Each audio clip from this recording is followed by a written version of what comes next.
Our story unfolds in an apocalyptic world, a world destroyed by a zombie virus. Humanity is struggling for survival. In this apocalyptic setting, a man finds a can of food. As he picks up the can from the ground, he notices it is broken. Disappointed, he wonders if it's still edible. Suddenly, he hears a sound. As he looks in that direction, he sees another survivor running toward him, with something chasing him. Looking closer, he is shocked to realize the other person is being chased by a zombie hound. Terrified, the man quickly drops his supplies and runs as fast as he can to save his life. While running, he suddenly notices a bright light in the sky.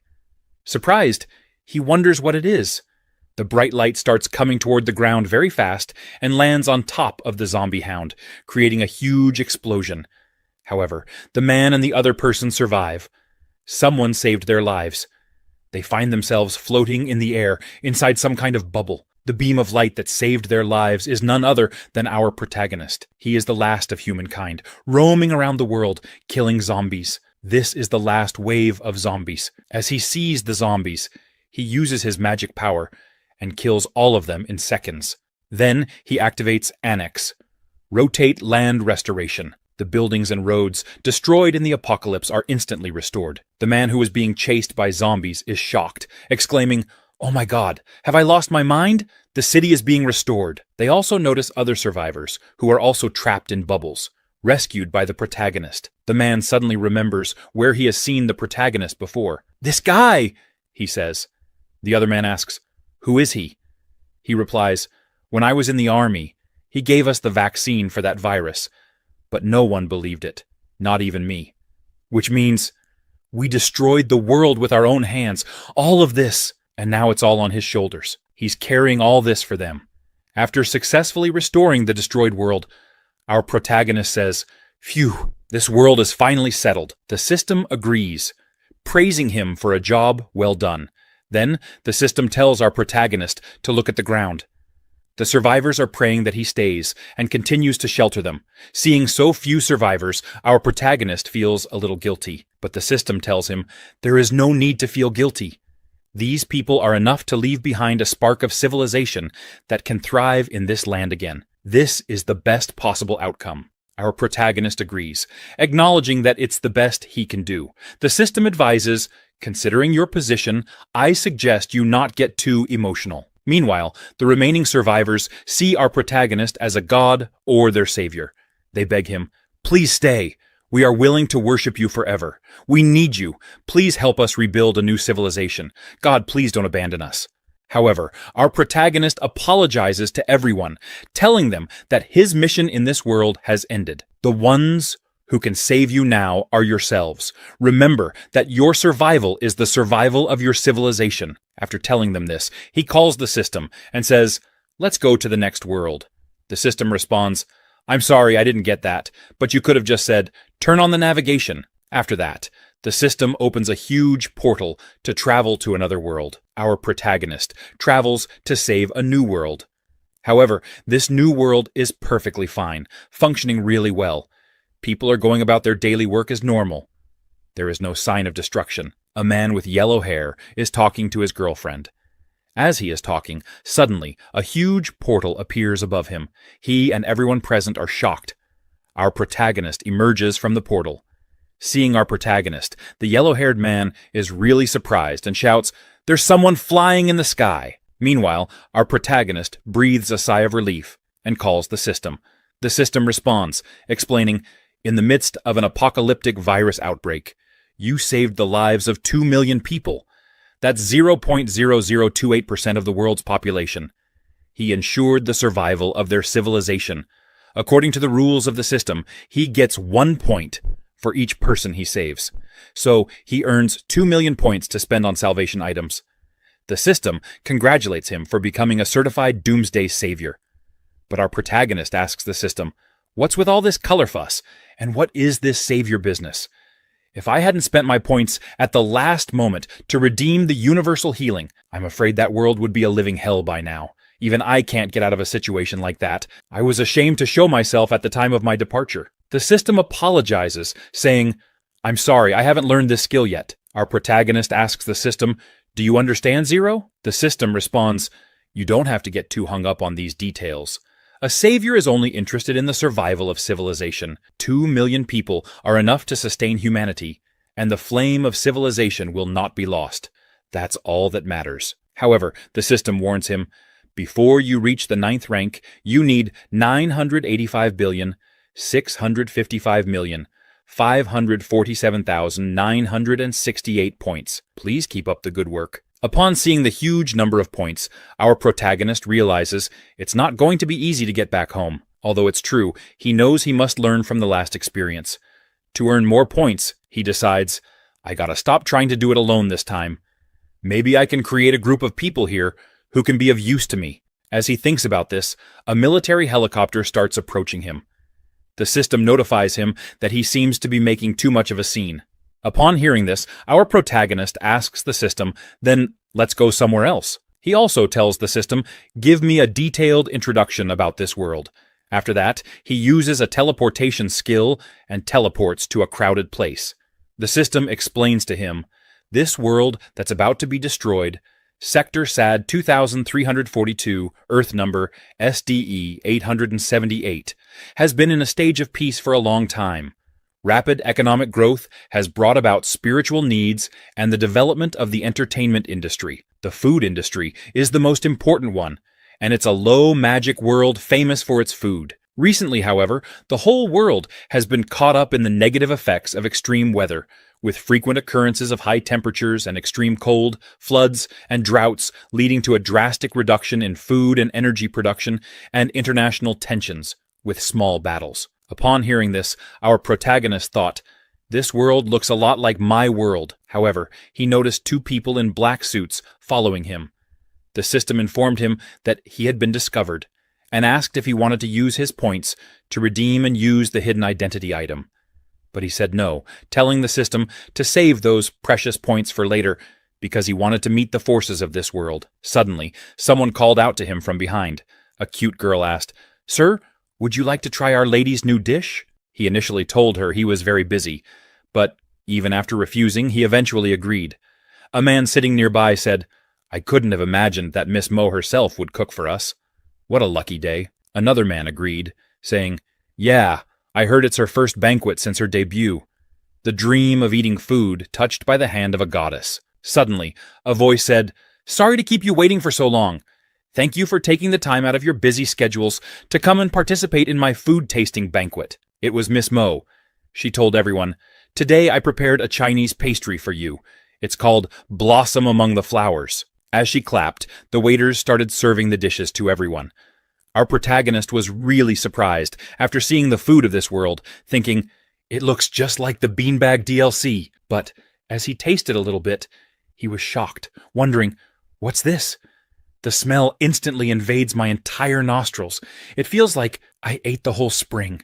So delicious. Ever since he got the system, he hadn't eaten food in a long time. Suddenly, Miss Mo noticed our protagonist.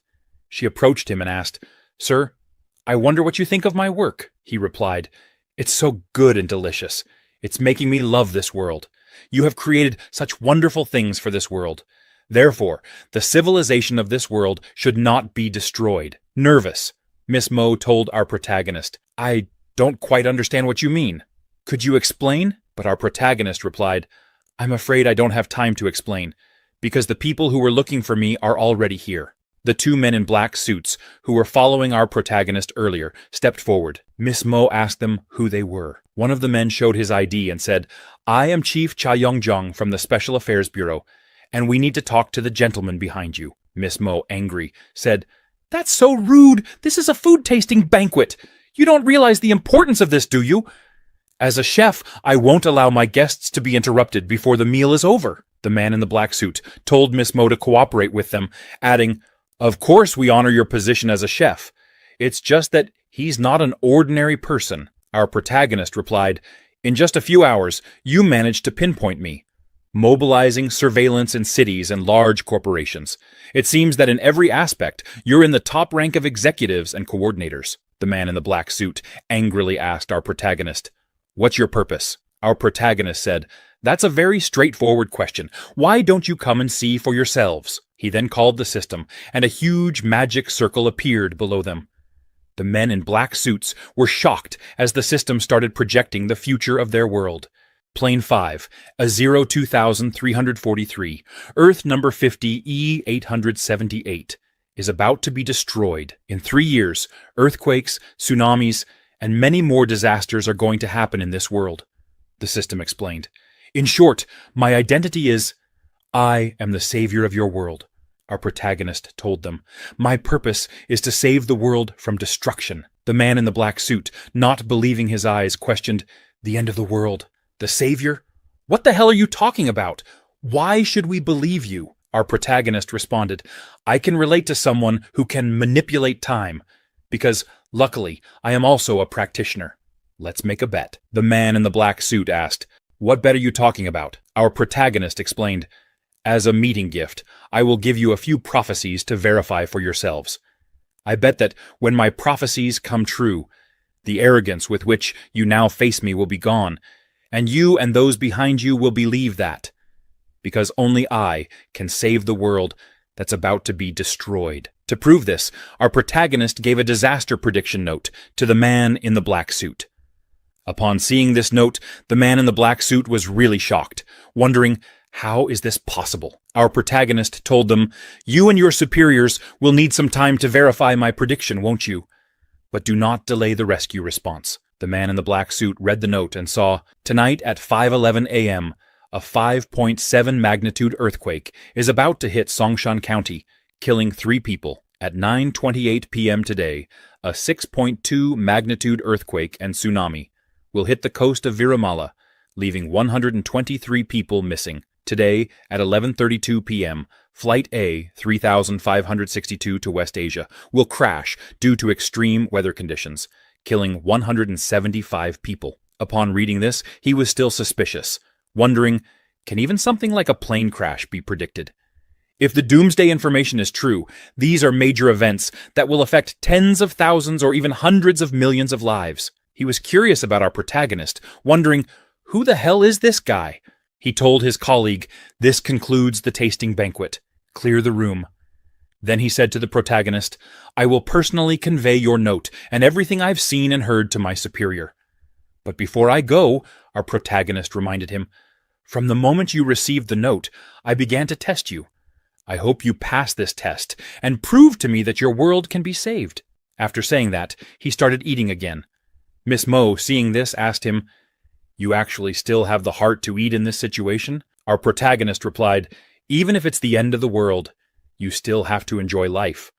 After all, we have no choice but to fight against disaster. On the other hand, the Special Affairs Bureau was watching their conversation from their control room, and they were really angry. One of them said, this guy may have some powers, but he says it's the end of the world. Come on, is this a joke? However, Zhao Chu told them, I've already checked his identity, and he seems to know what he's doing. To be on the safe side, I have sent a rescue team to the local areas in advance and initiated an early evacuation, Zhao Chu said. However, his superior was not happy with his decision, asking, how on earth did you climb to this position? There are hundreds and thousands of doomsday prophecies every year, and we're supposed to test them all. Zhao Chu, you actually believe this kind of nonsense. You are still too young, Zhao Chu told his leaders. Don't get worked up. I just sent fire and police cars to patrol the neighborhood, and under the guise of a campaign, we asked the residents of the high-risk area to go outside and stay there for a while. If the buildings really collapse, everyone present here will be to blame. Upon hearing this, no one dared to say another word. Suddenly, a voice came from behind, saying, Zhao Chu is still so aggressive. But if the public learns that we wasted federal resources based on some ridiculous prophecy, the credibility of the government will be at stake. What the hell were you thinking? It was the commander of the Special Affairs Bureau. The commander's assistant added, Songshan County isn't even in the earthquake zone, and there's no trace of any earthquake. It's only 100 kilometers from the capital. Are you going to take responsibility for the public statement this will raise? Zhao Chu tried to explain. Commander, you have always taught us that the purpose of the Special Affairs Bureau is to be responsible for the safety of the lives and property of the people. Faced with such an unexpected incident, instead of directly denying it and causing immeasurable losses, why not just believe him once? The commander retorted. Whether or not this man actually possesses powers has yet to be investigated. But one thing is certain. If they're not from my race, their hearts are different. Meanwhile, the man who received the note from our protagonist told Xiao Chu, "There's less than a minute left until the first prophecy comes to pass. We just have to wait." The commander's assistant told him, "There's no need. We've given the order to take him down, and we're taking over from now on." Xiao Chu tried to explain, but the commander interrupted. "We must first ensure the goodwill of the other party. For the sake of social stability, we should not gamble." Suddenly, the building of the Special Affairs Bureau started shaking. Everyone was surprised. The commander wondered, could it be? But before he could finish, a lady next to him exclaimed, "Songshan County, there was really an earthquake." The commander was shocked, thinking, the prophecy really came true? He ordered, "Call the third team. Bring that man here immediately. I want to interrogate him myself." But when the commander's assistant called them, he was shocked to hear that the man had disappeared. "What the heck? Didn't you just say that the target was in sight? How can he suddenly disappear?" He told the commander, "That man, he vanished right in front of everyone." Suddenly, a voice asked, "Where'd he go?" It was our protagonist. He told them, "I'm right here. Pardon my hastiness, but I wanted to know what decision you have made so far." The soldiers surrounded him and asked him to put his hands up. Our protagonist was pleased with their quick reaction, saying, "Not bad, the response speed is passable." However, when the soldiers demanded he raise his hands, our protagonist didn't like it. He used his eye-open skill, and in the next moment, the soldiers and their guns started levitating in the air. Everyone was shocked. Our protagonist told them, "Don't waste your efforts, these things can't hurt me." Although it was a bit of a disappointment, you passed my test, and you were quick to come after me too. Realizing they could not do anything to him, Xiao Chu asked our protagonist, "Can you continue with the prophecy now?" Our protagonist agreed, saying, "Of course, let me see your efforts and results." Suddenly, they received a call informing them that 2 old buildings had collapsed due to wall cracks. All were within the predicted buildings, and the relevant personnel were transferred in time. They were 3 elderly people, and because of their early intervention, there were no casualties in this earthquake. Just 12 minutes ago, a violent earthquake and a small tsunami struck off the coast of Virumala. At the time, they had no good reason to alert others about this unconfirmed disaster. So the number of deaths matched exactly what was written in the prophecy. Everyone was shocked after receiving this news. Now there was only one last prediction remaining. Flight A3562, which was predicted to crash in the storm, had already taken off. They intercepted a message indicating there was a severe thunderstorm not far ahead, and it was too late to turn around. All 157 passengers on board, including their citizens, were expected to die. Everyone was surprised and asked, "Then what are you waiting for?" "Chulin, you have to contact them." However, Chulin replied, "It's too late. Not that we had any reason to warn the other side, but after the plane took off, it's impossible to save a plane that's about to crash by external forces." Upon seeing their sad faces, our protagonist stood up and said, "Since we're working together, I should show some sincerity. I will bring everyone back, not a single one less." He then teleported to the location and asked the system to analyze the situation. The system told him, "A hurricane from the southwest is now approaching the target airplane with a rotational speed of 50 kilometers per hour, and the speed keeps increasing. At this rate, the hurricane will collide within 10 minutes at very high speeds. That would tear the airplane to pieces." Upon hearing this, he smiled and said, "It seems like just moving the plane should be enough." As he saw the airplane coming towards him, he smiled and dropped his umbrella. Then he used sorcery, manifestation of lightning, transforming intangible lightning into a tangible existence, converting immense energy into immense power. The airplane pilot was shocked upon seeing this. They couldn't believe their eyes. Someone was flying outside, holding lightning. They exclaimed, "Oh my God, what is that? Wait, is that a person standing in the lightning? I thought I was seeing things. But it's a super strong current exceeding 100 million volts.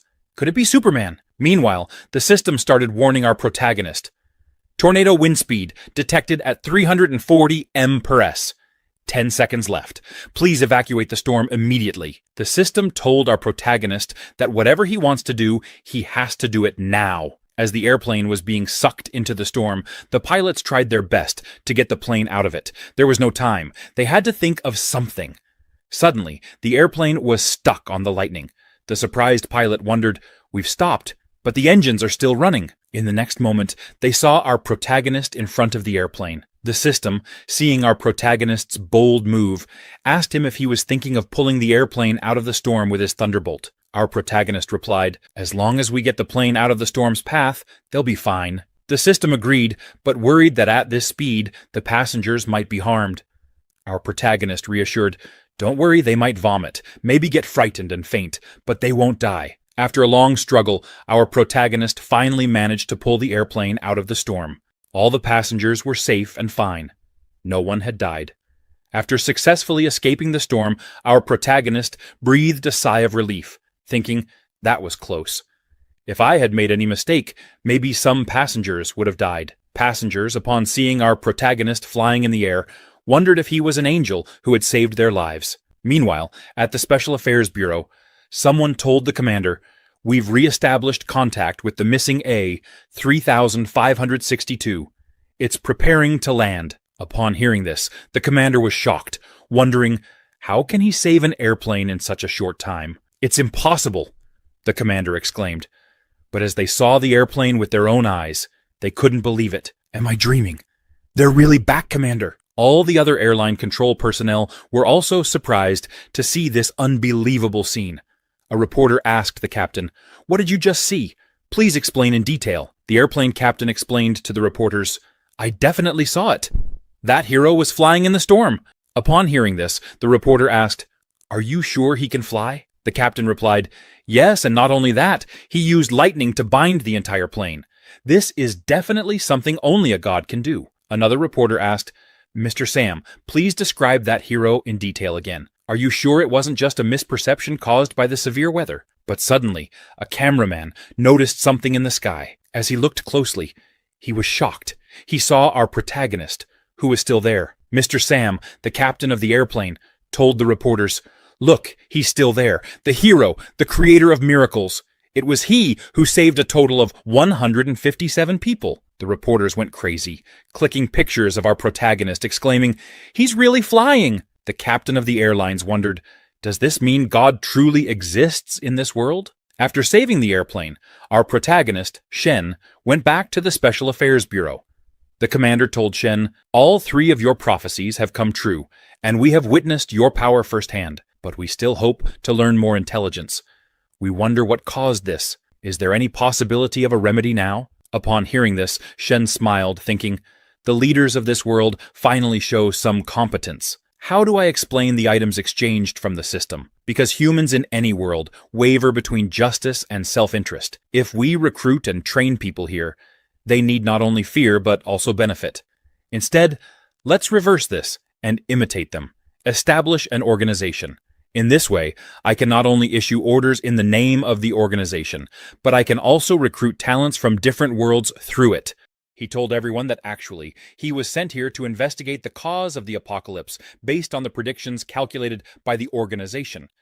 The causes of the apocalypse are varied, but it will definitely happen sooner than they can imagine. Upon hearing this, Zhao asked Shin what kind of organization he works for. Shin explained that the organization he belongs to is called the Universal Order Preservation Association. It constantly observes the operation of different parallel worlds. When the association predicts that an apocalypse is imminent, it sends a savior envoy to investigate the cause and work with the locals to save the world. Curious, Zhao asked Shin if his organization must be a high-dimensional civilization that controls the fate of countless worlds. He assumed there must be many powerful envoys like Shin there. However, what they didn't know was that Shin had only recently invented the organization upon arriving in this world, and he was the sole member. But the system told Shin that although his words were confusing, if he wanted to start an organization in this dimension, then the organization members must include the system as well. Technically, they were 2 people, Shin said. Shin then told everyone, according to the predictions, that 3 years later, on Earth, SDE 878, human activity would almost disappear, and the remaining flame of civilization would be extinguished. This would mean the extinction of humanity. Upon hearing this, everyone present in the meeting room was shocked. The commander questioned Shin, asking if the apocalypse was inevitable. What preparations should they make? What plans needed to be implemented? He asked Shin, who had shown great power, if he had the strength to resolve these disasters. Shin, relaxing in his chair, replied, "The situation is becoming serious. It seems you're willing to cooperate now?" The commander apologized to Shin for doubting him before, explaining that they also had to consider the impact. He asked for Shin's forgiveness. However, Shin told him not to place all their hopes on him, and then showed them a video projection of a world he had previously handled. He explained that in less than a year, that world was nearly wiped out by a zombie virus. The reason here is similar. A lot of early events were used to test him. However, when he finally found a way to save them, and reached out to help, there were fewer than 2 million people struggling to survive on the entire planet. Yet the association still judged that I had completed the task of saving humanity. Do you know what that means? Upon hearing this, everyone began discussing what he meant, though no one seemed to know the answer. But Zhao Chu spoke up, telling Shin that what he saved was humanity, not just the number of people. Hearing Zhao Chu's answer, Shin nodded and said, "Yes, regardless of the number of people, as long as civilization can continue, the association does not care about the loss of many lives. So, when disaster strikes, the choices you make as leaders are what can turn the tide, not me." The commander, upon hearing this, remembered an ancient king who led his tribe to build a dam to control floods when disaster struck.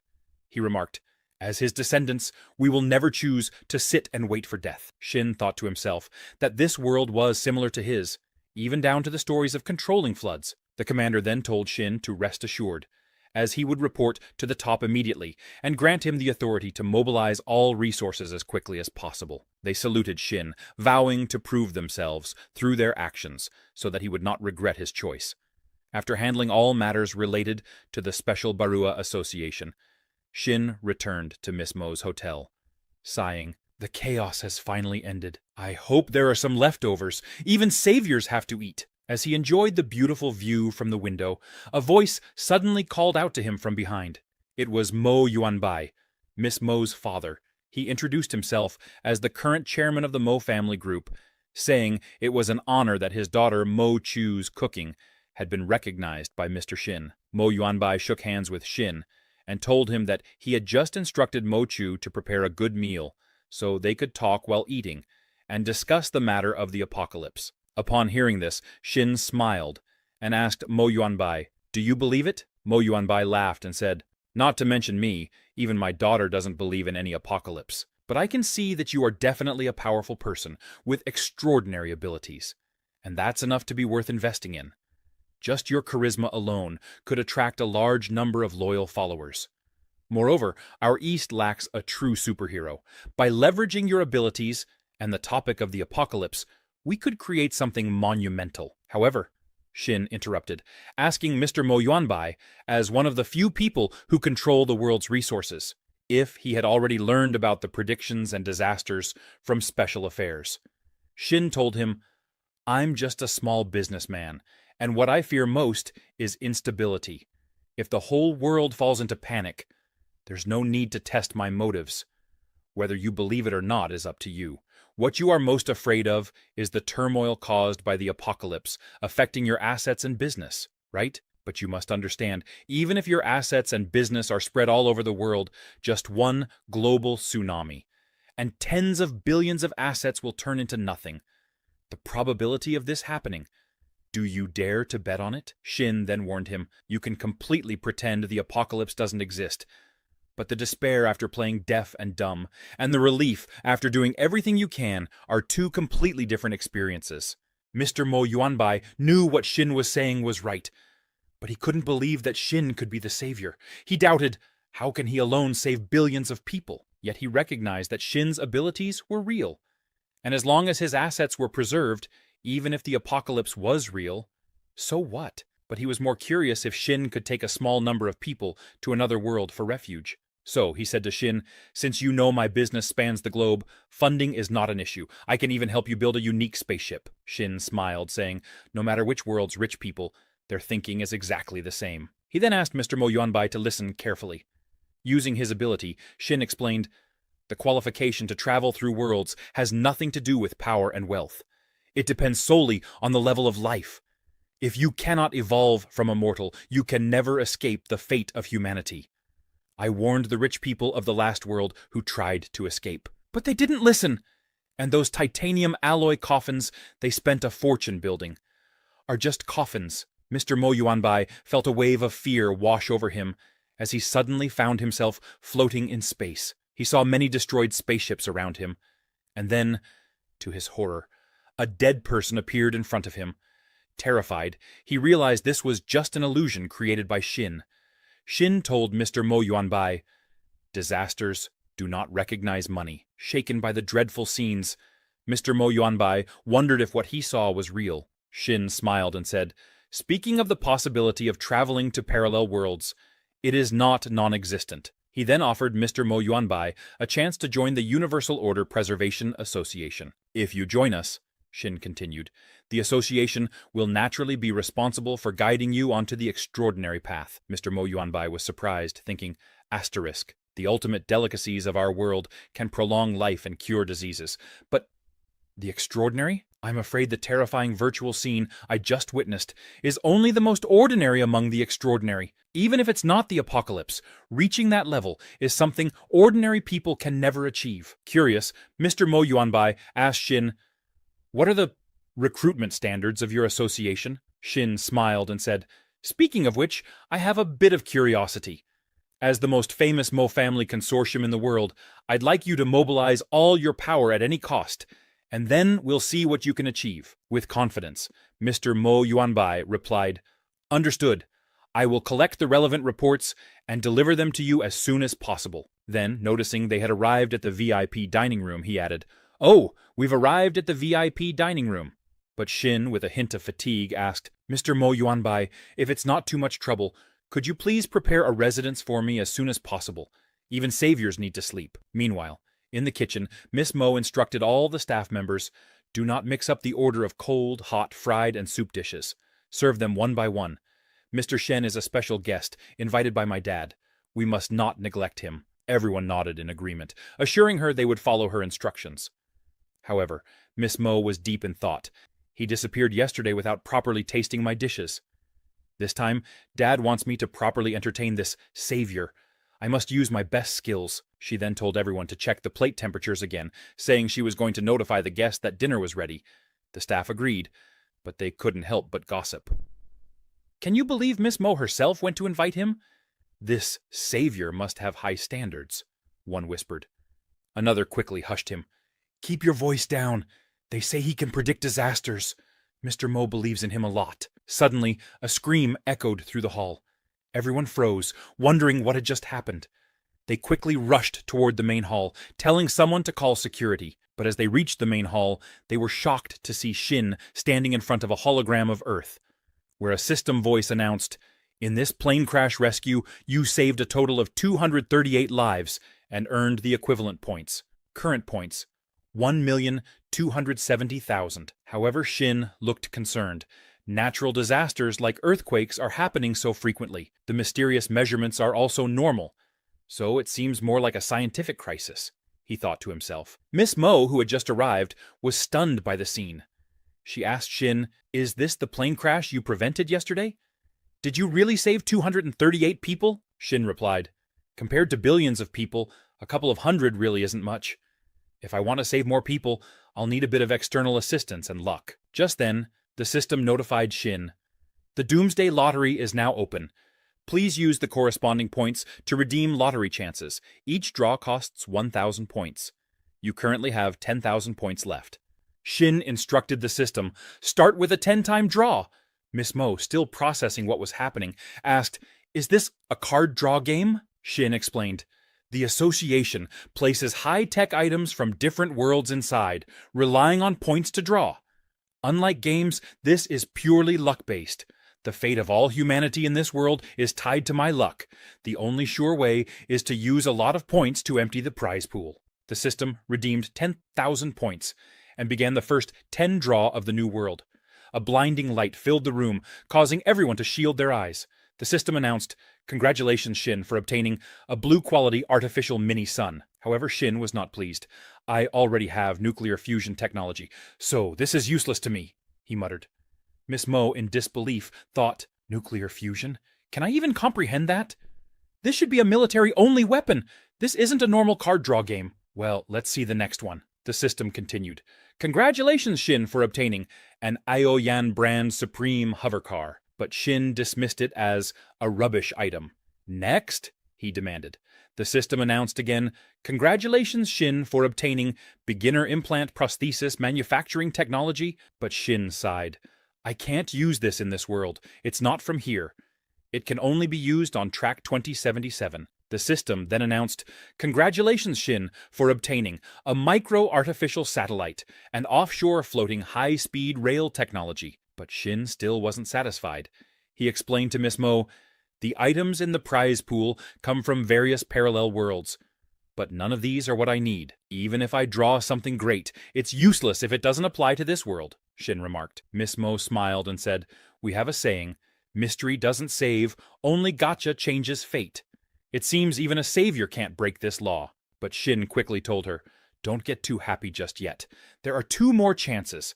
Let's see what surprises they bring." As he drew the last 2 cards, the system announced, "Congratulations, Shin, for obtaining a U-75 multifunctional mechanical bionic and a Taylor-class airborne fortress commander." Upon hearing this, Shin was visibly pleased. "Finally, something useful," he exclaimed. The silver robot then introduced itself. "I am the U-75 robot, equipped with a Type 2 artificial intelligence module. I am fully capable of ensuring your safety, Shinny." Suddenly, the U-75 stated, "I have detected the presence of hot weapons nearby." Without a moment's hesitation, it quickly approached a security guard, snatched his gun without him even noticing, dismantled it within seconds, and reported back to Shin, "Danger cleared." The security guard was left speechless, utterly shocked by what had just occurred. The female robot then spoke, "I don't have the extraordinary combat power of U-75. I am merely an artificial intelligence evolved from the superquantum computer of the Taylor-class airborne fortress. The airborne fortress is a massive structure that can remain suspended in the air for extended periods. It possesses energy shields, optical invisibility, anti-gravity propulsion, and other advanced technologies. At this moment, my true body is hovering 3 kilometers high, overlooking the entire Earth. With air superiority and powerful computing capabilities, I can not only pilot the airborne fortress across the universe for you, but also provide you with formidable firepower support. Furthermore, while explaining all this, I have taken control of the entire world's information network." Shin, hearing this, smiled and said, "This is exactly what I need." Miss Mo, in disbelief, thought, "She can connect to the world's network with just a blink of her eyes? That's too exaggerated." The female robot then began reciting the background of Miss Mo's staff. Zhang Wei graduated from Kyoto University with a major in sociology. Specializes in community management. Li Mengting, a graduate of Tsinghua Advanced Culinary Academy, specialized in culinary arts. "If needed, I can keep going," she said. The security guard and other staff members were terrified, wondering, how does she know all this? The female robot then asked Shin for permission to broadcast a piece of breaking news. "There is a high-speed car 2 streets away.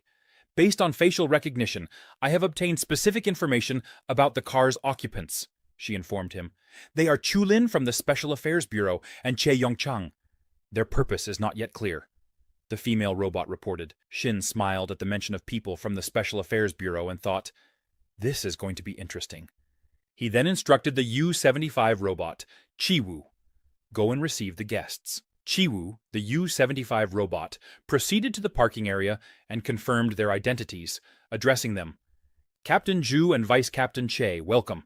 Mr. Shen is waiting for you in the reception room. Please follow me." A shocked Captain Ju whispered to Vice Captain Che, "This is a real robot, not a human in disguise, right?" Vice Captain Che, trying to steady his nerves at the sight of the impressive machine, told himself, "Calm down. It's just a talking, self-aware robot that looks like a war machine. Don't show your fear, man." Though it was his first time seeing one too. As they got out of the car, Vice Captain Chi asked the robot, "What should we call you?" The robot responded, "You can call me by my name, Chi-Wu." Captain Ju, observing how effectively and intelligently Chi-Wu was conversing, couldn't help but wonder, has Earth even achieved this level of technology yet? As Chi-Wu began leading them to Shin, Vice Captain Che asked, "What exactly is this place?" Meanwhile, Shin, who was monitoring Earth, noted that chaos seemed to reign everywhere. He noticed Captain Ju and asked, "What happened?" Captain Ju explained, "There's a bit of a situation, Mr. Shin.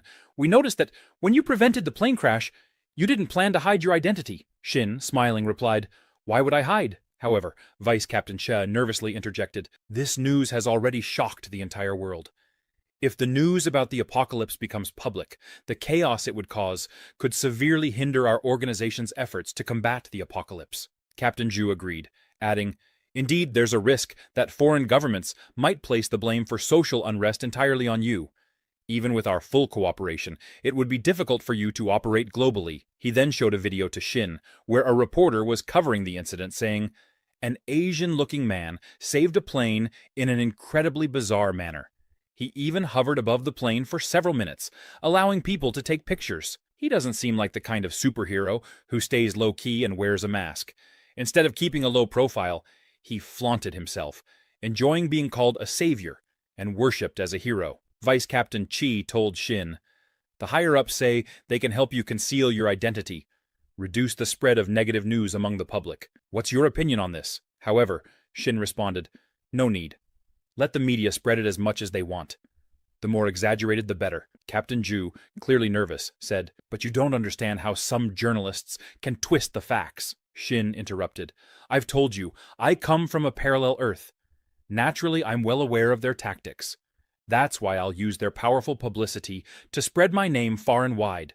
People are different. Some will fight to the last breath no matter what. Others will fall into hysterical fear, dying in terror and regret. So tell me, who do you think I'd rather see?" Vice Captain Chi replied, "Naturally, those who resist." Shin nodded in agreement. "Exactly! But everything depends on this. Rather than letting people die peacefully in ignorance, it's better to let them prepare in the midst of intense questioning. Enough people need to know that the apocalypse is coming." Vice Captain Chai, surprised, asked, "Even if it means bearing doubt and ridicule, all to achieve your goal?" Captain Ju was shocked, thinking, "This is the way of the savior." Shin smiled and told them, "Yes, I will continue to expand and enhance the organization's influence so that more and more people know the apocalypse is near. Only then can we select those willing to resist, daring to fight against the heavens." Vice Captain Che assured Shin, "Rest assured, we've already mobilized specialized personnel under your command. Just give the word and they'll take action immediately." But Shin told him, "Leave it at that for now." As they prepared to leave, Vice Captain Che couldn't help but ask Chai-Wu, "With the technology you've displayed, you must be one of Mr. Shen's top units, right?" Chi-Wu replied, "I'm ashamed to say I'm just a temporary, drafted Level 11 AI experiment." Chi-Wu added, "There hasn't been mass production yet, so I can't take on that responsibility." Upon hearing this, both Captain Ju and Vice Captain Che were surprised, wondering what this could mean. However, they didn't press further and took their leave. As they walked away, Vice Captain Che whispered to Captain Ju, "We must report to the Academy immediately so they can come to see this robot. That way, they'll realize just how limitless science truly is." Captain Ju agreed, saying, "Indeed, establishing good relations with Mr. Shen and mastering some extraterrestrial high-tech will surely give us more leverage in our preparations." Every word of their conversation with Chi-Wu was being monitored by Shin from his room with the help of the female robot. Listening to their discussion, Shin remarked, "Tonight's mission is to closely monitor the reactions of countries and major powers. They won't be as brainless as those ignorant media outlets. Let's hope they don't start infighting before the apocalypse even begins." Observing this, Shin commented, "The interest struggles among human groups never end." The female robot asked Shin, "Should we take countermeasures?" But Shin replied, No need. To survive at any cost, a bit of selfishness is within my tolerance. Anyway, they can't harm me. Standing up from his seat, Shin said, "We also need to start preparing." He then commanded the system, exchange points, QI, for gold disaster predictions. The system consumed the points and displayed the following predictions. At 4:20 a.m. tonight, a fire will be triggered by a lightning strike at the Emden Supreme Apartments in Faro City, resulting in 525 deaths and 236 injuries. On August 11th, at 7:15 p.m., a magnitude 5.3 earthquake will hit Libu City, causing 12 deaths and 128 injuries. On X Day, at 3:24 p.m., the Lucendo volcano cluster will experience an explosive eruption, with airflow and volcanic ash burying Bainan City, Duobaoman City, Tian Erbi City, and surrounding areas, causing 560,000 deaths. On X Day, the eruption of Mount Narasamao will trigger a ground collapse. On X Day, at 3:42 p.m., the Chalens volcano will erupt. Upon seeing these disaster predictions, Shin realized that a global volcanic eruption was imminent, happening in just a week.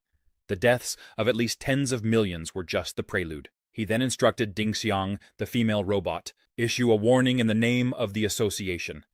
Tell them, anyone who doesn't want to die, better behave. Faro City, Emden Supreme Apartments, 1 a.m. The weather outside was tumultuous, with flashes of lightning illuminating the dark sky. Inside the building, a woman, visibly exhausted and still dressed in her work attire, stepped into the elevator. She turned to her colleague, Ralph, and remarked, "Can you believe it's the weekend already?" Ralph, in a teasing tone, replied, "I was under the impression that editors-in-chief didn't have to work overtime, Miss Rossetti." She sighed heavily. "You'd think so. But with all the bad news lately, it seems never-ending. Heat waves, rainstorms, it's all happening at once." As the elevator doors opened at their destination, Ralph stepped out and quipped, "The Engineering Academy could use someone with your dedication to overtime. I could put in a recommendation for you." She waved him off, offering a weary smile. "Please, no more jokes," she said. "Good night, Ralph." She made her way toward her apartment, feeling the weight of her exhaustion settle in. Her head pounded, as if it were filled with pressure, ready to burst. What on earth is happening to the world?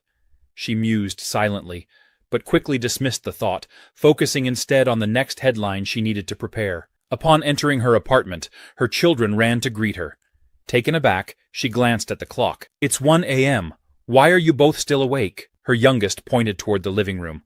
"Big sister said it's dangerous here. She told us we need to evacuate." Confused, Miss Rossetti turned her attention to the television. To her surprise, a woman on the screen was speaking urgently. "This is a message from the Pan-Humanism Protection Association.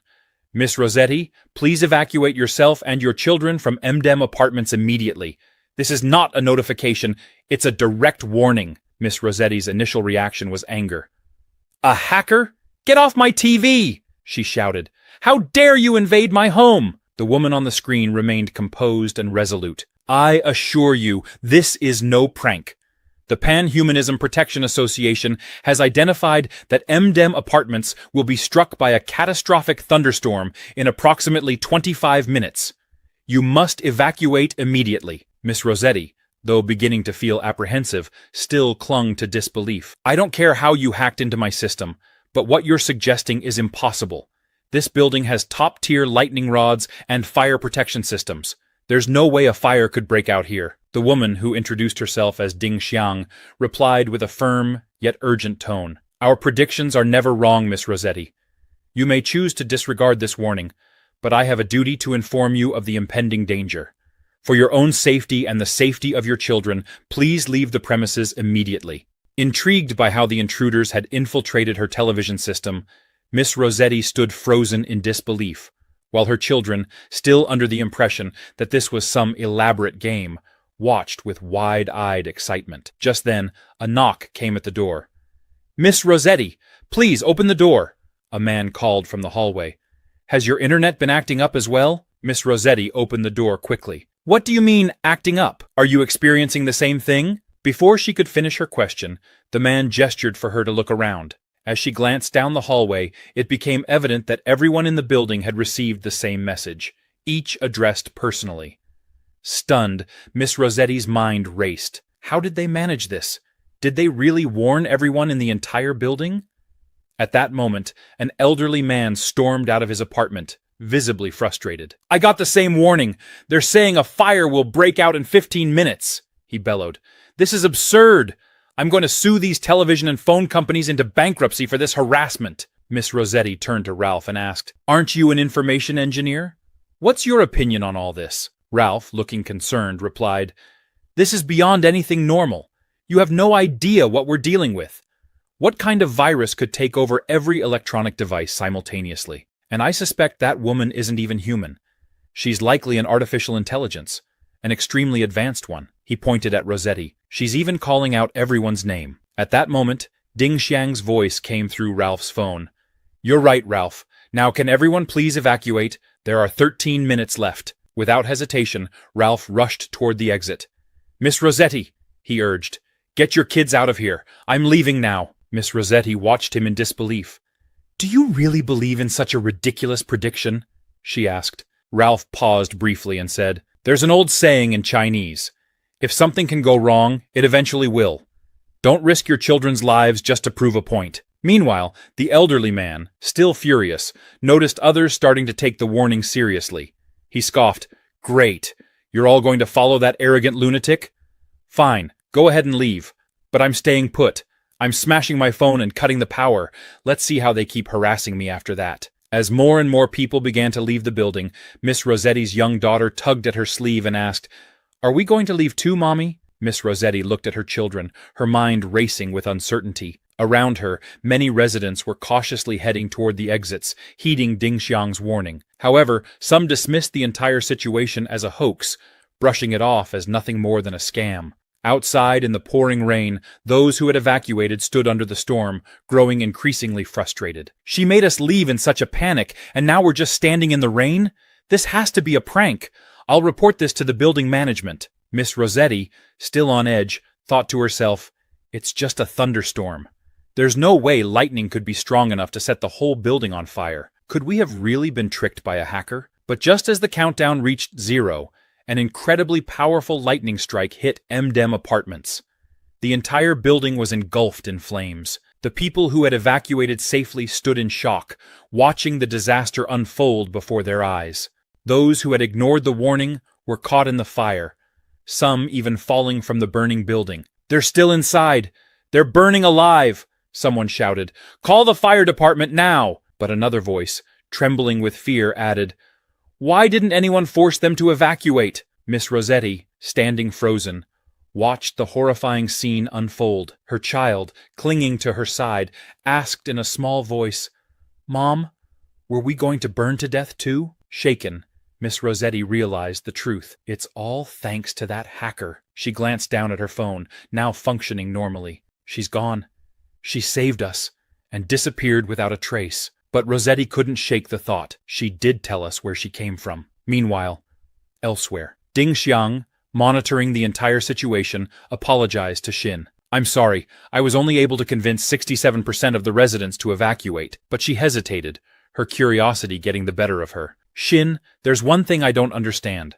Why would some people rather destroy their phones and ignore my warnings, even up until their final moments?" "I couldn't complete my first task. I'm so ashamed," Ding Xiang lamented. Xin, however, reassured her, "It's not your fault. After all, mankind fears the unknown, especially when faced with powerful forces. Most of the people living here have modest means, but despite the overwhelming evidence, some simply refuse to believe in what they don't understand." Ding Xiang, still puzzled, asked, "If one apartment building can be divided into several factions just from a single piece of information, how many people around the world will believe that, a week from now, it will be their final day?" "So, Master, what you truly want is to spread the word, isn't it?" Xin smiled and nodded. "Exactly. We need to elevate the profile of the Humanist Defense Organization as quickly as possible. Once our voice is heard, people will naturally rise up and act on their survival instincts." The system chimed in agreement. "That's right.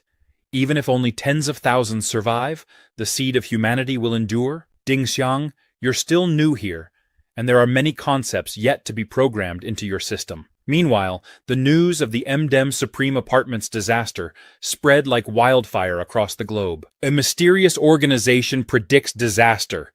A fire broke out late last night in Faro City, claiming over 700 lives. However, all residents received a disaster warning in advance. Dozens of survivors have first-hand accounts of the event. What is this humanist defense organization? Stay tuned for a detailed analysis. Shocking news. A natural disaster prophesied. All electronic devices were hijacked. But even more alarming than the tragic disaster is the invasive information control exhibited by this mysterious organization. Their ability to control any smart device raises serious concerns about privacy and security. It's chilling. In a car, listening to the news, Zhao Chu remarked to his colleague, "These guys always find a way to twist the narrative. They're more focused on Mr. Shen's powerful methods than on the incident itself. The saviors got it rough." A reporter interviewed Ralph, one of the survivors of the disaster, asking, "As an information engineer, what do you think about this frightening ability to control smart homes?" Ralph, visibly shaken but grateful, responded, "First of all, I want to thank the Humanist Defense Organization for saving my life. But you know, most of today's smart appliances are made in China. With such a large-scale hacking incident, we're likely under constant surveillance. But that's beside the point. The crucial thing is that they warned us about the disaster and saved our lives. More importantly, they can predict disasters. Can modern technology really do that?" In a burst of passion, Ralph grabbed the reporter's microphone and exclaimed on camera, "As an information engineer and scientist, I have to say, if you recognize my skills, please let me join. I don't want a salary." Elsewhere, Shin watched the interview with a smile, while the male robot beside him expressed surprise. "I can't believe someone is volunteering to join us so quickly. Master's strategy really worked." Shin nodded, pleased. "It's a good sign. With talents like his joining the association, our chances of success grow stronger." At the same time, Ding Xiang, who was connected to the global internet, informed Shin, "The data we've just gathered shows that the scientist's interview has become a worldwide trend." "Excellent," Shin replied, his smile broadening. "Create a talent profile for him. Collect all relevant data, analyze his personality and mental state, and prepare for when we truly need him." Zhao Chu and his colleague approached Mr. Shin with urgency. "A fire broke out last night, but it's made the association's name known all over the internet. However, most of the reports are still negative," Zhao Chu informed him. Shin glanced at them and calmly replied, "Negative or positive, it doesn't matter anymore, because the end of this world has already begun." Both men were visibly shocked. Zhao Chu's colleague, dressed in a black suit, asked in disbelief, "But we thought we still had some time left?" Shin shook his head. "Don't worry, it's just the beginning. Probably only tens of millions will die." The man in the black suit, now angry, retorted, "Tens of millions? Mr. Shin, only 10 million people died in the First World War. Don't treat this so lightly." Shin looked at him coldly. 10 million people will die in a single day." Their faces turned pale with shock. Shin continued, "Do you think the end of the world means the destruction of humanity? As long as I'm here, your civilization won't be extinguished. How much survives depends on your efforts." With a wave of his hand, Shin projected images of volcanic craters from around the world. There are more than 2,000 extinct volcanoes, and over 500 active ones. This time, nearly all of them will erupt. The earthquakes and tsunamis caused by these eruptions will consume everything. Zhao Chu, horrified, exclaimed, "How could this be? Some of these volcanoes haven't shown signs of activity for tens of thousands of years." Shin answered calmly, "We don't know why. Disaster predictions only show the results, not the process. What's worse, we only have 7 days to prepare. There's no time or energy to figure out the cause." The man in the black suit protested, "That's nowhere near enough time. There are 3 major volcanic clusters in our country, with over 800 volcanoes and tens of millions of people living in densely populated areas. Even if we focus on evacuating the 10 million most vulnerable people, we won't have enough time." Desperate, Zhao Chu asked, "Can the organization do something?" Shin replied bluntly, "My mission is to protect humanity. If you want the association to invest more resources in your people, then prove your worth. Show me how powerful your civilization is." Zhao Chu, now resolute, nodded. Don't worry, Mr. Shin. We will accept the situation. I'll report to all the departments and coordinate our efforts immediately. We'll unite all our strength to resist this disaster. Sometime later, across the city, people began receiving a text message warning them. Starting at 3 p.m. on X year X month, the global volcanic craters are about to erupt. Stay away from your city. Humanist Defense Organization. Many shrugged it off, thinking it was a prank. One man chuckled. This has to be a spoof message, trying to ride the wave of the Humanist Defense Organization's popularity. Those volcanoes haven't erupted in tens of thousands of years. What's there to worry about? His friend, sitting next to him, agreed. Yeah, our city has the largest group of extinct volcanoes in the country. It's a famous tourist spot for crying out loud. Meanwhile, in a classroom, a teacher entered and called for the students' attention.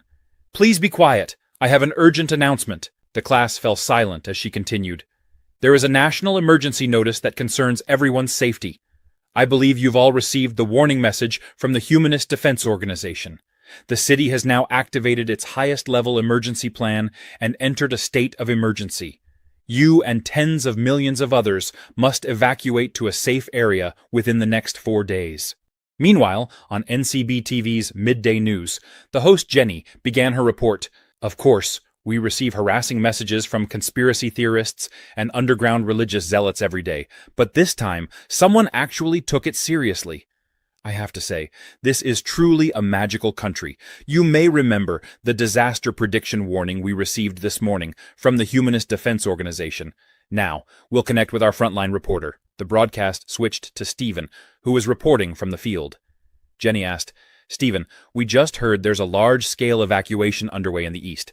Is it true that tens of millions of people are being relocated just because of a warning? Stephen, standing amidst the chaos, nodded. Absolutely, Jenny. Just an hour after I received the alert on my phone, local authorities had already made the decision.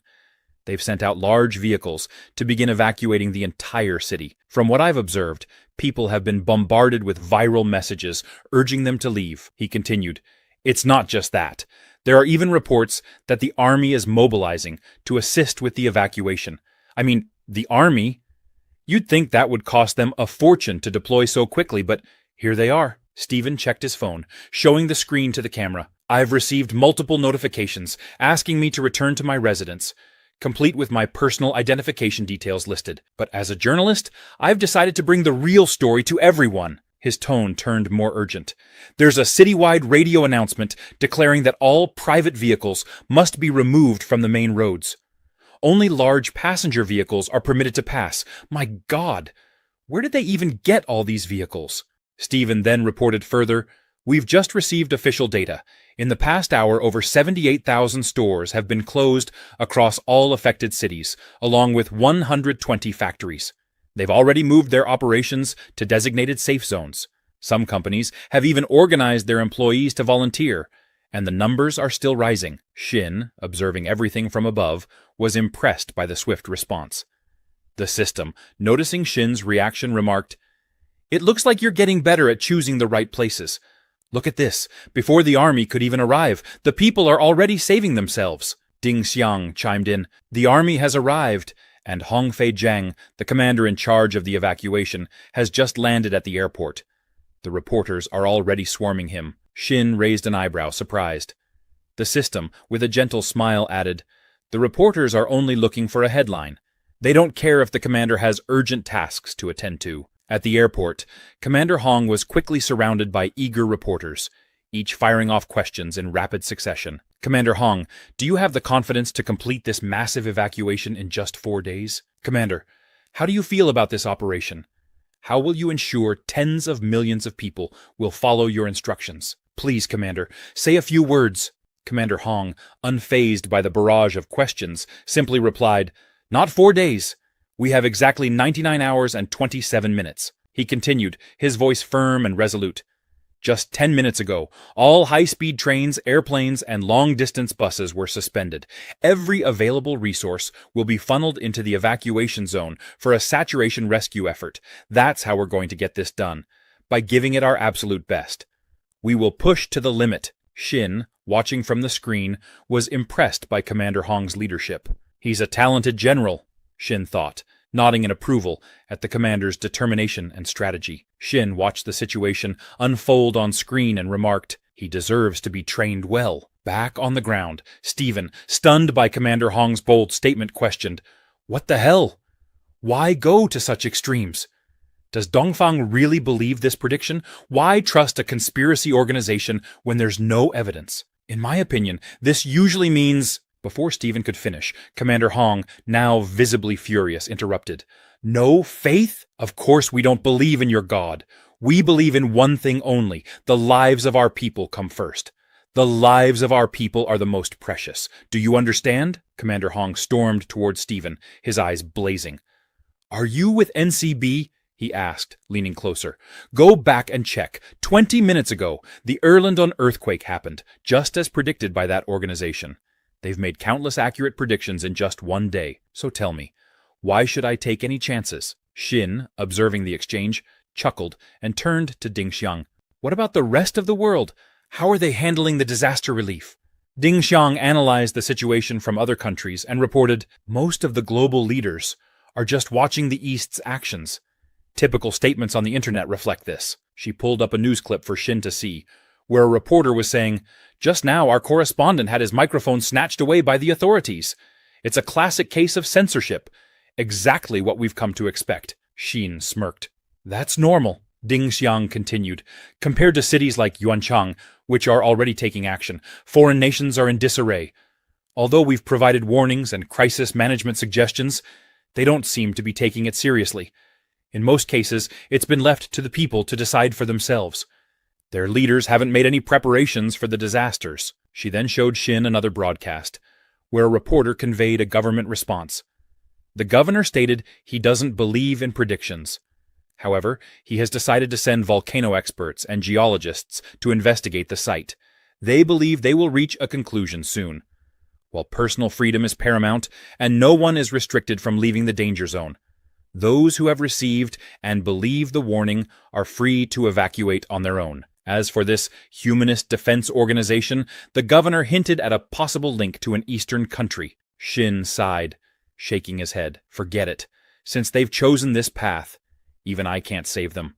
Let's focus our energy on those who truly want to survive." Meanwhile, at Yuanchang University, a professor addressed his students, trying to calm the rising panic. "Don't be afraid. Treat this as a large-scale drill. Stay calm, don't panic. As long as we're united, there's nothing we can't overcome." In the crowd, one nervous student whispered to his friend, "What is this humanist defense organization anyway? How can they make the whole country take action?" His friend shrugged. "I don't know, but whatever it is, I'm just going to follow the instructions. If the volcano does erupt, I don't want to be buried under it." Suddenly, a man with yellow hair arrived on the scene, carrying a camera, showing his viewers the ongoing evacuation. "Look at this!" he shouted. "Everyone's taking safety precautions. Check out these college students lining up here." He moved through the crowd, disrupting the flow. A professor, noticing the disturbance, approached him and asked, "Excuse me, sir, do you have a broadcasting license?" The yellow-haired man, with an air of arrogance, replied, "I'm a self-media reporter with 100,000 followers. I don't need a license to report the truth." Mocking the situation, he turned to the students and scoffed. "You're supposed to be college students, and yet you still believe in such ridiculous predictions? You've read so much, you've become fools." Just as the atmosphere grew tense, a loud, rumbling sound interrupted the scene. People paused, looking around in confusion. "Was that an earthquake?" someone asked. At that moment, Shin's system alerted him, a 2.5 magnitude earthquake has just occurred in Yuanchang City. Slight shaking detected. It's recommended you prepare immediately. Shin, surprised, thought to himself, a sign of volcanic activity, earlier than predicted. Meanwhile, Commander Hong asked urgently, "When will the army truck support arrive?" The first batch took an hour and a half, with a total of 580 vehicles. Commander Hong, his face stern, gave a direct order. "Make it 1 hour!" The soldiers around him were taken aback. 1 hour? That's too extreme, Commander. I'm afraid that's impossible. One soldier hesitated. Commander Hong, visibly frustrated, turned to him angrily. "Earthquakes are happening all the time, and we don't know what's going to happen next. We must keep pushing the pace to handle any emergencies that may arise. Don't talk to me about being extreme." He paused, pointing at the soldier. As the vanguard, you will personally guide the first convoy out of the city to safety. If there's a problem with any aspect of this mission, don't blame me for not showing respect to your old boss." The vanguard saluted sharply and replied, "Rest assured, Commander Hong, I'll guarantee the mission's completion." In Yuanchang City, the military broadcasted an announcement to the citizens. Minor earthquakes are occurring frequently due to increased crustal activity. This is a sign of the volcano's imminent eruption. Do not panic. Gather in front of the designated evacuation vehicles and follow the plan, the soldiers continued. Citizens, please stay with your assigned groups. Do not move around or leave the team. Take responsibility for your own life and the lives of others. Let's work together to overcome these difficulties. Soon after, the evacuation vehicles began arriving, and the crowd erupted in relief. The sight of the military convoy brought hope to the people.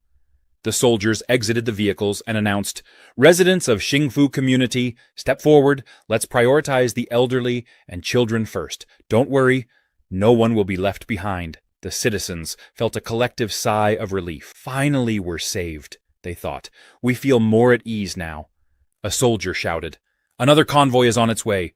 Those waiting in the back, get ready." Shin, watching from above, asked Ding Xiang, "Based on your calculations, will they be able to evacuate in time?" Ding Xiang replied, "If everything goes smoothly, they should just manage to get everyone out along the evacuation route before the volcano erupts." Ding Xiang, after monitoring the situation, reported to Shin with concern, "But this is only the most ideal scenario.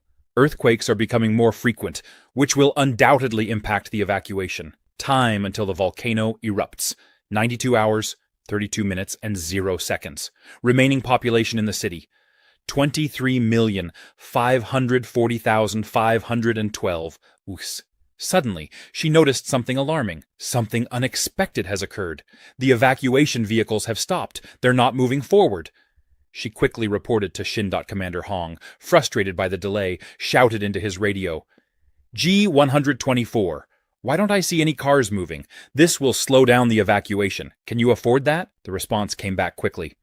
"Commander, the earthquake caused a landslide. A massive boulder has destroyed the highway." Commander Hong bit his finger in frustration. Why did this have to happen now? The citizens, too, were growing increasingly scared at the sight of the blocked road. Hong thought to himself, "We've come this far following the predictions. Is everything going to fall apart because of this unexpected disaster? Damn it all!" A driver asked, "Commander, should we call for help?" Hong clenched his fists. There's no time to wait for help. Time is running out. Suddenly, he remembered something Shin had once told him. "Instead of waiting for death, I'd rather fight back. If we do nothing, that will be the end." Commander Hong's resolve hardened. He shouted to his troops, "Assemble all the front and rear vehicles.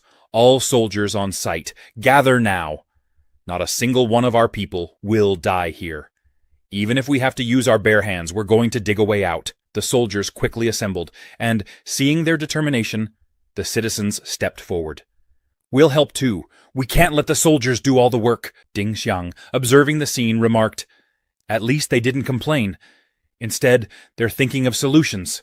But it feels less like a solution and more like a last, desperate struggle. Even if an excavator were to arrive now, it's too late. Without the Master's help, they'll all die." Shin nodded. "I know." With that, he descended to the scene and unleashed his lightning powers. Commander Hong, witnessing the sudden burst of energy, shouted, "Everyone take cover! The Savior is here!" Shin's lightning struck the massive rocks, shattering them into pieces. Smoke billowed across the area, and as it cleared, the citizens and soldiers looked in awe at the figure standing before them. Shin emerged from the smoke and said calmly, "It seems you've understood my words. I've come to help." Behind him, a magical barrier appeared, shimmering with protective energy. Everyone was stunned to see a man flying through the sky. How is he doing that? Some wondered. Others whispered, "Is he here to help us?" Commander Hong, spotting Shin, shouted to the crowd, "Mr. Shin is here to help us! What are you waiting for? Retreat immediately! We don't have time to waste! Everyone get back on the buses and prepare to leave!" Many people, watching from inside the vehicles, could hardly believe their eyes. Is there really a savior in this world? Some thought. Could he be a superhero, like Superman? Shin gazed at the crowd calmly, before using his powers to lift the massive stones, blocking the road, hoisting them effortlessly into the air. The onlookers, mouths agape, watched in disbelief. Is this some kind of science fiction movie? They wondered. Those rocks must weigh thousands of tons. With just a flick of his fingers, Shin shattered the massive stones into tiny pebbles and tossed them to the side. The crowd gasped in shock, unable to comprehend what they had just witnessed. How is this possible? With a cold expression, Shin looked at them and asked, "What are you still doing here?" Commander Hong quickly ordered the driver. "Let's go." He breathed a sigh of relief, thinking, "Thank goodness, finally there's no delay in progress. It's all thanks to Mr. Shin, our savior." As night fell, the evacuation continued, though many people still remained. Ding Xiang reported to Shin, "Time until volcanic eruption, 80 hours, 13 minutes, 35 seconds. Population remaining in the city, 18,543,713. Hours passed, and the number dwindled. Time until volcanic eruption, 66 hours, 16 minutes, 24 seconds. Population remaining in the city, 15,548,913. As more time passed. Time until volcanic eruption, 43 hours, 19 minutes, 59 seconds. Population remaining in the city, 10,189,913. The system informed Shin, "There are still 24 hours until the predicted eruption. The number of people left in the city is 8 million. We are still within the time limit. Please, Master, keep pushing forward." Shin smiled, reflecting. This is not something 1 or 2 people can handle. It's a phenomenon that only happens when thousands of people collectively fight to survive. As a young boy evacuated with his father, he looked up at Shin in the sky and asked, "Dad, who is that man? He's been watching us the whole time." His father replied, "That's the savior, son. He's watching over us, ready to help at any moment." The next day, with only 6 hours remaining until the warning deadline, the population in the city had decreased to 500,000. Commander Hong's secretary urged him, "We have to move faster. We're already behind schedule. Don't waste the time others have saved." Commander Hong, resolute, responded, "By noon, we need to make sure every civilian is evacuated. Everyone. No one is to be left behind. We also need to leave space for the last group of rescue volunteers to evacuate." Shin, overhearing Commander Hong's words, smiled and said, "It looks like Mr. Hong is willing to risk his life for this.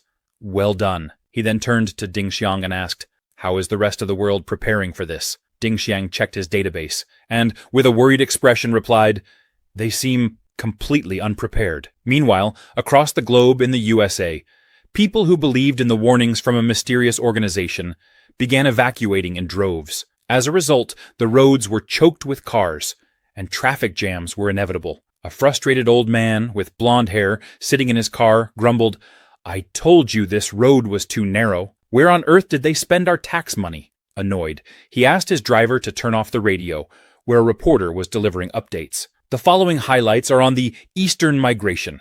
The countdown to the so-called global volcanic eruption is getting closer. Yuchang City in China has successfully evacuated nearly 20 million people to flatlands in just 4 days. This unprecedented action has led many to wonder what methods the Chinese government used to enforce such compliance. Hearing this, the old man scoffed. "Those fools are running away because of a rumor." His driver nodded in agreement.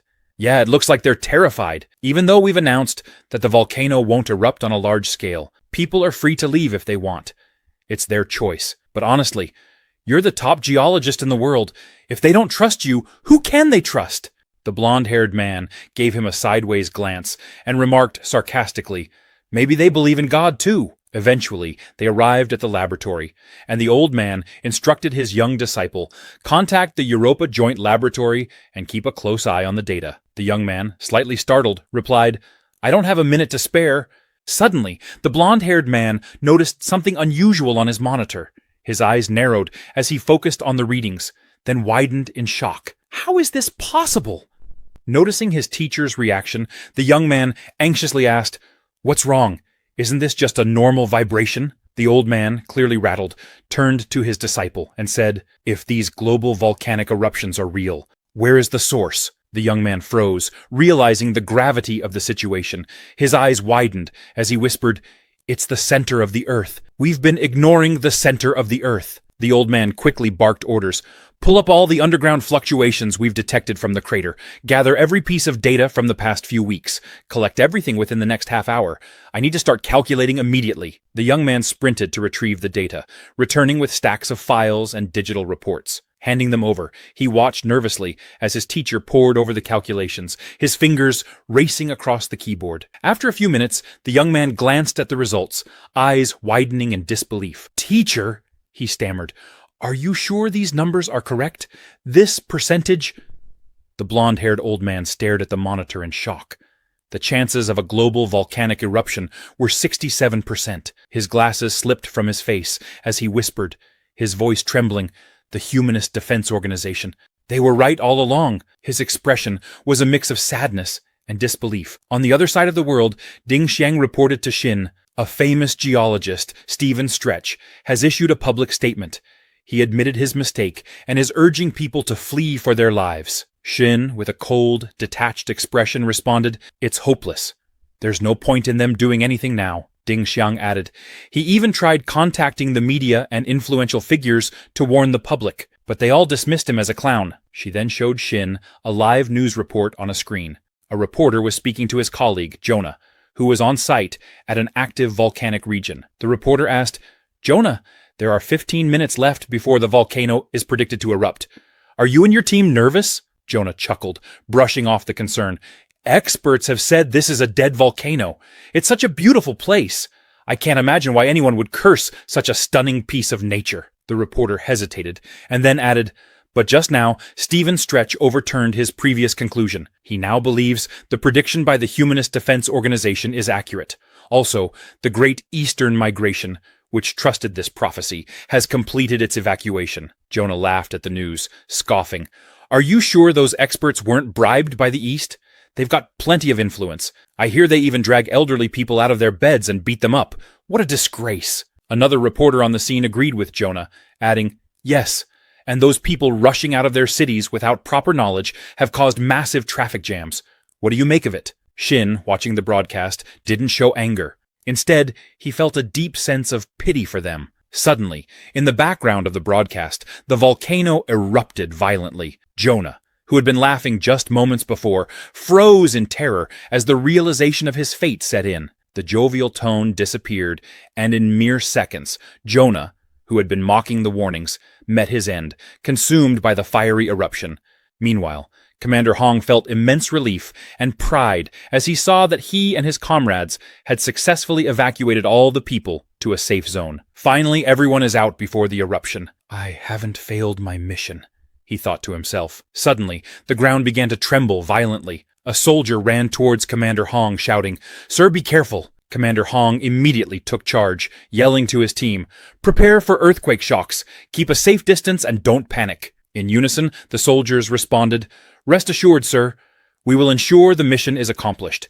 If the earthquake grows stronger, we'll slow down and watch for road collapses." Commander Hong glanced at the sky with a sense of relief, thinking, "You are all the heroes who stayed till the end. We must return safely together with the news of victory." As the last batch of evacuees prepared to leave, the tremors intensified. Xin, monitoring everything from above, noticed the earthquakes were growing stronger. He turned to Ding Xiang and asked, "What's the probability they'll all escape successfully?" Ding Xiang, analyzing the data, responded, "According to my calculations, the probability of everyone surviving before the eruption is 26%, especially the last group of evacuees.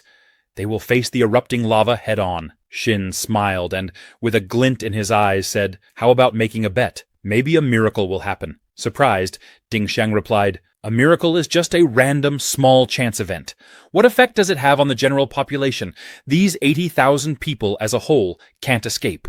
Suddenly, a car was seen speeding towards the convoy of survivor vehicles at a dangerously high speed. Ding Xiang, alarmed, reported, "Abnormal tire pressure detected. Flat tire." Xin, still calm, remarked, "Even if they maintain a safe distance." Ding Xiang began calculating vehicle trajectories, agreeing with Xin's assessment. If the driver can't control the car and enters the emergency lane, in a convoy with an average speed of 130 miles per hour, there's a 64% chance of a crash. The soldier driving the out-of-control car realized he was heading straight for the convoy. In a split second, Without hesitating or thinking of his own life, he swerved the vehicle away from the convoy and jumped into a nearby ditch, avoiding a catastrophic collision. Ding Xiang was stunned. He actually sacrificed himself? Did he do it to protect the convoy? If you calculate it that way. Shin smiled and mused. I can't understand this logic. But if there are more people like him, what are the chances of total evacuation? Understanding Shin's point, Ding Xiang recalculated. After running the numbers, he reported, their chances of success have improved to 86%. Meanwhile, the soldier who had driven the out-of-control vehicle and sacrificed his safety was still alive, lying in the ditch but severely injured. Shin, observing this, smiled again, thinking, miracles are no longer mere random events. Ding Xiang made an announcement. 5 minutes before the volcano erupts, all personnel have successfully evacuated the city. Commander Hong and his team checked their watches as the countdown began. 5, 4, 3, 2, 1. As the countdown hit 0, the long dormant volcano in Yuchang City erupted with violent force. Shin, standing above the chaos, smiled darkly and said, "Welcome to the apocalypse." At the scheduled time, Yuanchang volcano erupted with an intensity over level 7, making it the second strongest volcanic eruption ever recorded in the country. The eruption triggered a massive 6.8 magnitude earthquake, with a focal depth of 10 kilometers and a range exceeding 120 kilometers. Inside the evacuation convoy, Commander Hong urged the drivers, "Go faster, as fast as you can." But the drivers responded in panic. "Sir, this is the fastest we can go. The volcanic eruption is causing rocks to fall, making it more difficult to escape." From his bus, Commander Hong addressed everyone over the radio. "Do not panic. Keep accelerating while maintaining formation. Soldiers, gather the civilians in the center of the bus, away from the windows." Despite his brave face, Commander Hong's mind raced with worry, wondering how many of us will make it out alive. Suddenly, large rocks began falling towards Commander Hong's bus. The soldier driving the vehicle shouted in fear, "Commander, we're in big trouble!" Meanwhile, the leading convoy had managed to escape. The soldier leading them radioed Commander Hong. "Why aren't you following us? You need to speed up. The farther you fall behind." Commander Hong interrupted. "Yongchang, you all go first. It might be too late for us. The road ahead is broken." Yongchang, shocked, replied, "How could this happen? We were so close to success." Desperate, he added, "I'll bring some soldiers back for you right away." But Commander Hong, with authority, yelled, "Yongchang, you dare! Can't you tell the difference between what's important and what's urgent? Keep moving, that's an order." Frustrated and furious, Yongchang thought to himself, the hero who volunteered to stay until the end has to face this fate. It's not fair. Meanwhile, Commander Hong's bus and 2 others were stuck due to the broken road. He and the soldiers disembarked, staring at the impassable terrain in front of them. Commander Hong sighed in resignation, realizing, we're not going to make it. One of the soldiers came up to him and suggested, "If we can't ride, we'll run. If anyone can't run, we'll carry them on our backs." Commander Hong, surprised by the soldier's resolve, asked, "How long have you been a soldier? Are you married?" The young soldier nervously replied, 1.5 years in the army, and yes, I have a wife. Commander Hong gave him a gentle smile and said, "Go make a phone call." The soldier, moved by the commander's words, felt tears well up in his eyes. Just as he was about to respond, he suddenly pointed toward the sky, stunned. "Commander, what is that?" Commander Hong turned in the direction the soldier was pointing and was shocked to see a massive spaceship floating in the air. He froze, unable to comprehend what he was seeing. What is this? As he looked closer, he realized who was behind the miraculous arrival. It was Shin, who had brought the spaceship to evacuate the remaining people to safety. A massive spaceship descended from the sky, leaving everyone stunned and murmuring in disbelief. What kind of thing is this? Some wondered if it was part of a movie set, while others speculated if aliens were involved. The awe was soon interrupted when a commanding voice rang out. Ding Xiang stepped out of the spaceship and addressed the crowd. "Please do not panic. We are here to rescue you." Her calm tone eased some of the growing anxiety.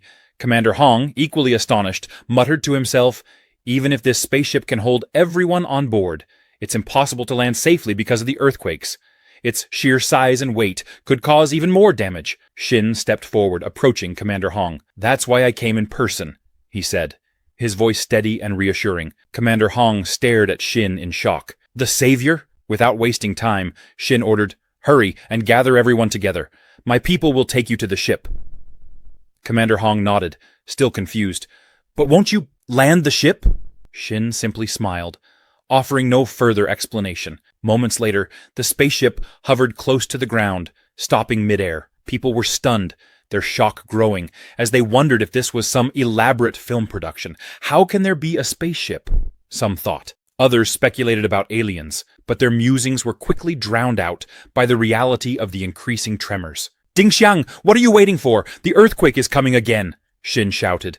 Yes, my apologies, Dingxiang replied, snapping into action. She opened the spaceship's massive doors, and a bright beam of light descended onto the ground.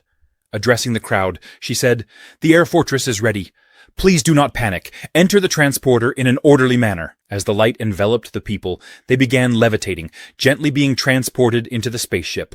Excitement and disbelief rippled through the crowd. Commander Hong stood back momentarily, gazing at the devastated city. This city, built with the hard work of millions, destroyed just like that. But then resolve filled his heart. It doesn't matter.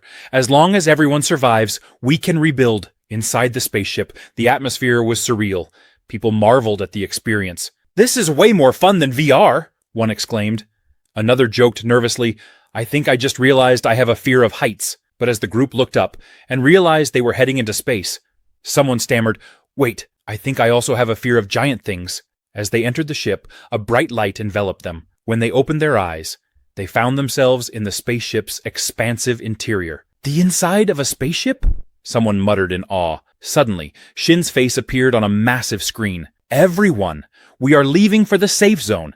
In other words, you are the lucky survivors." His calm yet commanding voice filled the room. Shin continued, "I have a favor to ask. If you have any communication devices, please turn them on and connect to the network.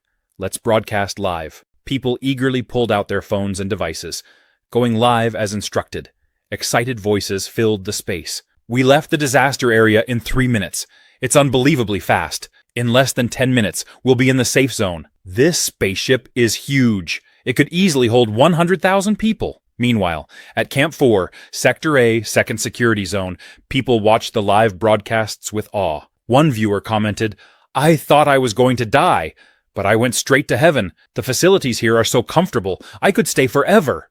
A man watching the broadcast chuckled, thinking to himself, "That's a bit of an exaggeration." Another man approached him from behind. "Still, this humanist defense organization is incredible.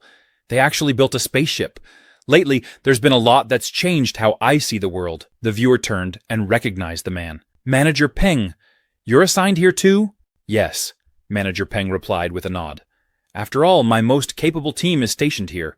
If we reorganize the software company after this, I don't want to lose my position to someone else." The two shared a knowing smile, their admiration for the unprecedented efforts unfolding before them evident. Xiaolu nodded nervously, his thoughts swirling. "I've wanted to quit for a long time," he mused to himself. Manager Peng broke the silence, his voice calm but probing. "Xiaolu, have you ever thought about, if you had the power to control the world, what would you do?" Xiaolu glanced upward, staring at the sky. After a moment of reflection, he replied, "I'd buy a suite in the capital city." Meanwhile, in another part of the world, an interviewer was speaking with Professor Fielding. "Professor, did you see that? Is this giant aircraft a secret weapon of the Dragon Empire? It doesn't seem to be on the same level as our current technology.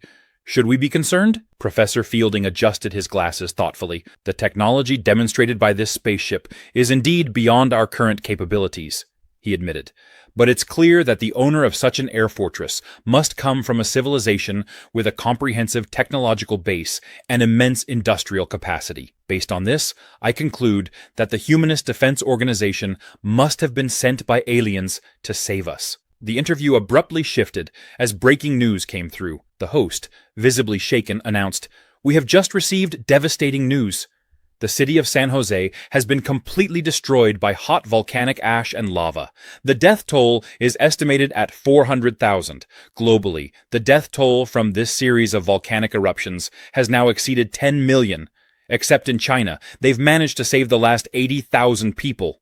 The host's tone turned accusatory. Why didn't the Humanist Defense Organization save everyone? Were they only here to serve their own selfish purposes? His frustration boiled over. They must answer for these innocent lives lost. What were they doing during those crucial days? Simply hovering above the Dragon Empire? Millions of innocent deaths could have been prevented. Ding Xiang, watching the news broadcast, clenched her fists in anger. Ridiculous! How dare they slander Master like this? She shouted. Please allow me to launch a sanction strike against them. Shin, standing nearby, smiled calmly. Don't let anger cloud your judgment, Ding Xiang. You have to learn to remain composed and think like a human being. But Master, these accusations are outrageous. They're trying to twist the truth. Ding Xiang protested. Shin reassured her with a gentle tone. Don't worry. Just do as I say.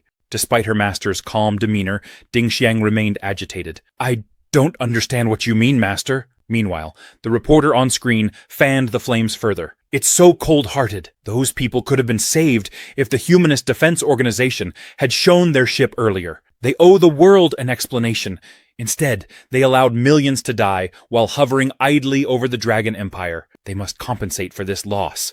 Public sentiment began to shift as the broadcast circulated globally. Crowds started chanting, "Get them out of Earth, these evil aliens!" Others echoed conspiratorial accusations. How do we know these volcanic earthquakes are even real? Maybe these so-called experts accepted bribes from the East. It's all part of a conspiracy. The reporter continued, fueling outrage. I feel sorry for the Easterners, honestly. I hear they've been dragging elderly people out of their homes by force. Can you imagine such barbaric behavior? In the West, we uphold personal freedom and don't force anyone to leave danger zones. That's basic etiquette in a modern civilization.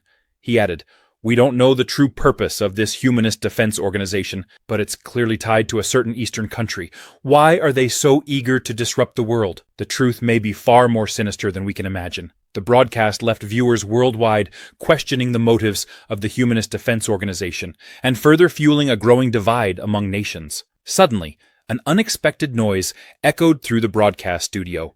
The interviewer, startled, stood up from his seat and turned to the management team. The director, flustered, replied, "The whole system, it's not working. Something's wrong." Before anyone could react, the TV in front of them began glitching, behaving erratically. A moment later, Ding Xiang appeared on every screen, having hacked the entire broadcast station. She glared at the interviewer.